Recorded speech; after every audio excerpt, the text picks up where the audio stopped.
জানিয়ে দেব এই মুহূর্তে হাতে পাওয়া সর্বশেষ গুরুত্বপূর্ণ আপডেট বাংলা সংবাদ। শুরুতেই থাকছে গর্তে ঢুকে তরুণীকে পুড়িয়ে হত্যা, যুবলীগ নেতার ছেলে গ্রেপ্তার। ব্রাহ্মণবাড়িয়ার আখাউড়ায় গর্তে ঢুকে এক তরুণীকে পুড়িয়ে হত্যা করা হয়েছে।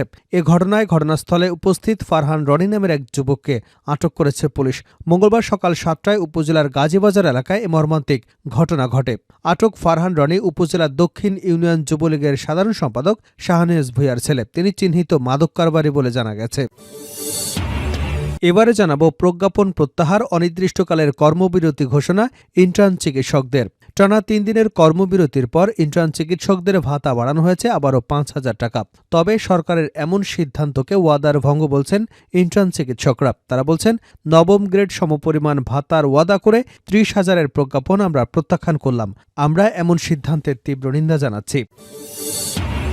জানাবো মানচিত্র নিয়ে উপদেষ্টা মাহফুজের বক্তব্য, অবস্থান স্পষ্ট করল সরকার। বাংলাদেশের মানচিত্র নিয়ে সামাজিক যোগাযোগ মাধ্যম ফেসবুকে অন্তর্বর্তী সরকারের উপদেষ্টা মাহফুজ আলমের দেওয়া পোস্ট তার একান্ত ব্যক্তিগত মতামত। সেটি সরকারের মতামত নয় বলে জানিয়েছেন প্রধান উপদেষ্টার উপপ্রেস সচিব অপূর্ব জাহাঙ্গীর। এদিকে ডলার কেনা নিয়ে কেন্দ্রীয় ব্যাংকের কঠোর নির্দেশনা। দেশের ব্যাংকগুলোকে ১২৩ টাকার বেশি দামে রেমিটেন্স বা প্রবাসী আয় না কেনার নির্দেশনা দিয়েছেন বাংলাদেশ ব্যাংক। মৌখিকভাবে এই নির্দেশনা দেওয়া হয়েছে। এর ফলে ডলারের দর আরও ৩ টাকা বেড়ে গেছে, কারণ এতদিন ডলারের আনুষ্ঠানিক দর ছিল ১২০ টাকা। এবারে থাকছে আদৌ কি হবে এবারের বিশ্ব ইজতেমা? রাজধানীর কোলঘেঁষে টঙ্গীতে বিশ্ব ইজতেমার আয়োজন নিয়ে তাবলিগ জামাতের দুপক্ষের মধ্যে টানটান উত্তেজনা বিরাজ করছে। আগামী ৩১শে জানুয়ারি থেকে ২রা ফেব্রুয়ারি পর্যন্ত প্রথম পর্ব এবং ৭ থেকে ৯ ফেব্রুয়ারি দ্বিতীয় পর্বের ইজতেমা অনুষ্ঠিত হবার অনুমতি দিয়েছে স্বরাষ্ট্র মন্ত্রণালয়। কোন পথে এবারের বিশ্ব ইজতেমা? এই শিরোনামে ১৮ ডিসেম্বর দৈনিক ইত্তেফাকে সংবাদ প্রকাশের পর তাবলিগ জামাত বাংলাদেশের পক্ষ থেকে সংবাদ সম্মেলনে জানানো হয়, সরকারের দেওয়া নির্ধারিত সময় বিশ্ব ইজতেমা অনুষ্ঠিত হবে। এবং সর্বশেষ জানাবো আন্তর্জাতিক সংবাদ। পারমাণবিক কর্মসূচি চলবে, যুক্তরাষ্ট্রকে শাহবাজের হুঙ্কার। পাকিস্তানের ক্ষেপণাস্ত্র কর্মসূচির উপর যুক্তরাষ্ট্রের আরোপিত নিষেধাজ্ঞার কোনো যৌক্তিক ভিত্তি নেই বলে মন্তব্য করেছেন দেশটির প্রধানমন্ত্রী শাহবাজ শরীফ। ক্ষেপণাস্ত্র কর্মসূচি নিয়ে কোনো আপোষ করা হবে না বলে সাফ জানিয়ে দিয়েছেন তিনি। এতক্ষণ শিরোনাম শুনছিলেন, এবার বিস্তারিত। প্রিয় দর্শক, আপনি যদি এই চ্যানেলে নতুন হয়ে থাকেন, ভিডিওটি দেখতে দেখতে চ্যানেলটি সাবস্ক্রাইব করে আমাদের সঙ্গে থাকুন। আর এই ভিডিও সম্পর্কে আপনি আপনার মূল্যবান মতামতটি কমেন্ট বক্সে জানিয়ে দিন। আর হ্যাঁ প্রিয় দর্শক, জানিয়ে দিন ভিডিওটি কোথা থেকে দেখছেন। গর্তে ঢুকে তরুণীকে পুড়িয়ে হত্যা, যুবলীগ নেতার ছেলে আটক। ব্রাহ্মণবাড়িয়ার আখাউড়ায় গর্তে ঢুকে এক তরুণীকে পুড়িয়ে হত্যা করা হয়েছে।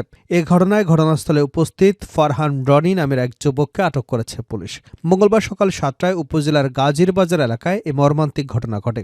আটক ফারহান রনি উপজেলার দক্ষিণ ইউনিয়ন যুবলীগের সাধারণ সম্পাদক শাহনেওয়াজ ভূঁইয়ার ছেলে। তিনি চিহ্নিত মাদক কারবারি। স্থানীয়দের ধারণা, পুরো শরীর পুড়ে যাওয়ায় এবং মাথা না থাকায় নারী নাকি পুরুষ তা নিশ্চিত করতে পারেনি পুলিশ। তবে হাতে চুরি থাকায় দেহটি তরুণীর বলে ধারণা করা হচ্ছে। প্রত্যক্ষদর্শীরা জানান, উপজেলার গাজীবাজার এলাকায় এক ব্যক্তির বাড়ি থেকে রাজহাঁস চুরি হয়। মঙ্গলবার সকালে এনামুল এবং রোমান নামের দুই ভাই তাদের রাজহাঁস খুঁজতে শাহনেওয়াজ ভূঁইয়ার বাড়ি যেতে গেলে পরিত্যক্ত টিনির ঘর থেকে ধোঁয়া উঠতে দেখা যায়। তারা সেখানে থাকা ফারহান রনিকে জিজ্ঞাসা করলে তিনি জানান, ঘরের পাতা পুড়িয়েছেন তিনি। এ কথায় বিশ্বাস না হলে এনামুল, রোমান এবং তাদের চাচাতো ভাই উবায়দুল ঘরের ভিতরে যাবার চেষ্টা করলে ফারহান তাদের মারার হুমকি দেয়। এতে সন্দেহ হলে গ্রামের লোকজন নিয়ে ঘরে গেলে গর্তে পুড়তে থাকা লাশ দেখতে পায় সবাই। তখন পুলিশকে খবর দিলে তারা এসে মাটি খুঁড়ে লাশ বের করে। আখাউড়া থানার পরিদর্শক শাহিনুর ইসলাম কালবেলাকে বিষয়টি নিশ্চিত করে বলেন, একজনকে পুড়িয়ে হত্যা করা হয়েছে। তার দেহের বেশিরভাগ অংশ পুড়ে গেছে। তিনি পুরুষ না মহিলা তা বোঝা যাচ্ছে না। পরিচয় শনাক্তে সিআইডি এবং পিবিআইকে খবর দেওয়া হয়েছে। প্রজ্ঞাপন প্রত্যাখ্যান, অনির্দিষ্টকালের কর্মবিরতির ঘোষণা ইন্টার্ন চিকিৎসকদের। টানা ৩ দিনের কর্মবিরতির পর ইন্টার্ন চিকিৎসকদের ভাতা বাড়ানো হয়েছে আবারও ৫,০০০ টাকা। তবে সরকারের এমন সিদ্ধান্তকে ওয়াদার ভঙ্গ বলছেন ইন্টার্ন চিকিৎসকরা। তারা বলছেন, নবম গ্রেড সমপরিমাণ ভাতার ওয়াদা করে ৩০,০০০-এর প্রজ্ঞাপন আমরা প্রত্যাখ্যান করলাম। আমরা এমন সিদ্ধান্তের তীব্র নিন্দা জানাচ্ছি। সোমবার অর্থ মন্ত্রণালয়ের উপসচিব সৈয়দ আলী বিন হাসান স্বাক্ষরিত প্রজ্ঞাপনে বলা হয়, Bangladesh college of physicians and surgeons এর FCPS প্রথম পর্ব পাশ করা অবনৈতিক প্রশিক্ষণার্থীদের বিদ্যমান মাসিক পারিতোষিক ভাতার হার বিদ্যমান 25,000 টাকা হতে 20% বৃদ্ধি করে 30,000 টাকা নির্ধারণ করা হলো, যা আদেশ জারির তারিখ হইতে প্রযোজ্য হবে।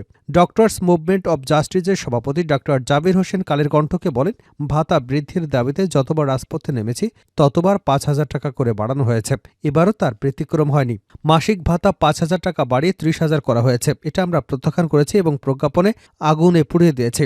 ডক্টর জাবির হোসেন বলেন, আগামী বৃহস্পতিবারের মধ্যে আমাদের ভাতা বাড়িয়ে 50,000 টাকা করা না হলে আগামী রবিবার শাহবাগে সমাবেশ করা হবে। পাশাপাশি অনির্দিষ্টকালের কর্মবিরতি চলবে। একইভাবে সরকারের এই সিদ্ধান্ত প্রত্যাখ্যান করেছে জাতীয় নাগরিক কমিটির মুখ্য সংগঠক এবং জুলাই শহীদ স্মৃতি ফাউন্ডেশনের সাধারণ সম্পাদক সার্জিস আলম। সার্জিস আলম বলেছেন, দেশের আর্থসামাজিক প্রেক্ষাপট বিবেচনায় পোস্ট গ্রাজুয়েট ট্রেনি ডাক্তারদের ভাতা মাত্র 30,000 টাকা কখনই যৌক্তিক হতে পারে না। তিনি দাবি করে বলেছেন, এটা অন্তত 40,000 অথবা নবম গ্রেডের সমান হওয়া উচিত। মানচিত্র নিয়ে উপদেষ্টা মাহফুজের বক্তব্য, অবস্থান স্পষ্ট করল সরকার।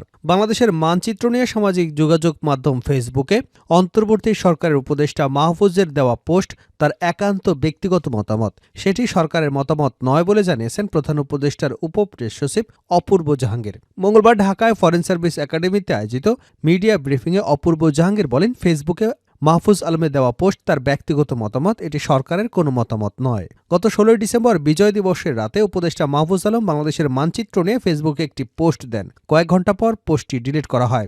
এ প্রসঙ্গ উল্লেখ করে অপূর্ব জাহাঙ্গীর বলেন, মাহফুজ আলম 16 ডিসেম্বর রাতে যে পোস্টটি করেছিলেন পরে তিনি সেটি ডিলিট করে দিয়েছেন। ডলার কেনা নিয়ে কেন্দ্রীয় ব্যাংকের কঠোর নির্দেশনা। দেশের ব্যাংকগুলোকে 123 টাকার বেশি দামে রেমিটেন্স বা প্রবাসী আয় না কেনার নির্দেশনা দিয়েছে বাংলাদেশ ব্যাংক। মৌখিকভাবে এই নির্দেশনা দেওয়া হয়। এর ফলে ডলারের দর আরও 3 টাকা বেড়েছে, কারণ এতদিন ডলারের আনুষ্ঠানিক দর ছিল 120 টাকা। মঙ্গলবার কেন্দ্রীয় ব্যাংক এবং বেসরকারি ব্যাংকের কয়েকজন ট্রেজারি প্রধান এ তথ্য নিশ্চিত করেছেন। দেশে গত 2 বছর ডলার বাজারে অস্থিরতা ছিল। পরবর্তীতে সরকার দায়িত্ব নেবার পর গত 4 মাসে পরিস্থিতি স্বাভাবিক হয়। গত সপ্তাহে হঠাৎ করে ডলারের বাজারে অস্থিরতা শুরু হয়। কিছু ব্যাংক 126-127 টাকায় ডলার কিনেছিল, যদিও রেমিটেন্স কেনার সর্বোচ্চ রেট ছিল 120 টাকা।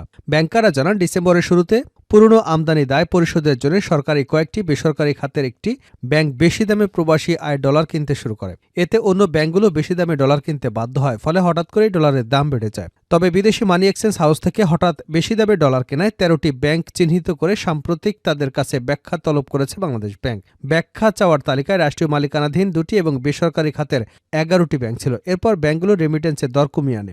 গত 2 দিন মার্কেট ভালো থাকার কারণে রেমিটেন্সের দামও কিছুটা আগের তুলনায় কমেছে। নাম প্রকাশে অনিচ্ছুক বেসরকারি ব্যাংকের ডেপুটি ম্যানেজিং ডিরেক্টর বলেছেন, আমাদের অনেক পেমেন্টের মেয়াদ ডিসেম্বরে করা হয়েছিল, তাই এ মাসে ডলারের চাহিদা বেশি। ব্যাংকগুলো পেমেন্ট যথাসময়ে পরিশোধের জন্য বাড়তি দামে রেমিটেন্স কিনেছিল। তবে এখন বাংলাদেশ ব্যাংক মৌখিকভাবে জানিয়ে দিয়েছে 123 টাকায় রেমিটেন্স কেনার জন্য পেমেন্টের চাপ থাকার কারণে ডলার রেট বাড়ানো হয়েছে। পারমাণবিক কর্মসূচি চলবে, যুক্তরাষ্ট্রকে শাহবাজের হুঙ্কার। পাকিস্তানের ক্ষেপণাস্ত্র কর্মসূচির উপর যুক্তরাষ্ট্রের আরোপিত নিষেধাজ্ঞার কোনো যৌক্তিক ভিত্তি নেই বলে মন্তব্য করেছেন দেশটির প্রধানমন্ত্রী শাহবাজ শরীফ। ক্ষেপণাস্ত্র কর্মসূচি নিয়ে কোনো আপোষ করা হবে না বলে সাফ জানিয়ে দিয়েছেন তিনি। মঙ্গলবার পাকিস্তানের মন্ত্রিসভার এক বৈঠকে শাহবাজ শরীফ ক্ষেপণাস্ত্র কর্মসূচির উপর মার্কিন নিষেধাজ্ঞার বিষয়ে বলেছেন, পাকিস্তানের পারমাণবিক কর্মসূচি পুরোপুরি প্রতিরক্ষামূলক। আগ্রাসনের জন্য এ অস্ত্র ব্যবহার করা হবে না।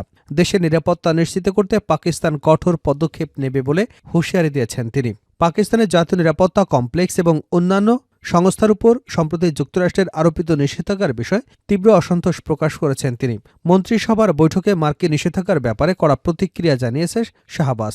বলেন, পাকিস্তানের পররাষ্ট্র মন্ত্রণালয় এ বিষয়ে কঠোর প্রতিক্রিয়া জানিয়েছে। তবে একটি বিষয় স্পষ্ট, এ কর্মসূচি আমরা বা কোনো রাজনৈতিক দলের নয়, এটি দেশের 24 কোটি মানুষের। এ কর্মসূচি পাকিস্তানিদের পছন্দের। পারমাণবিক কর্মসূচি নিয়ে কোনো আপোষ করা হবে না।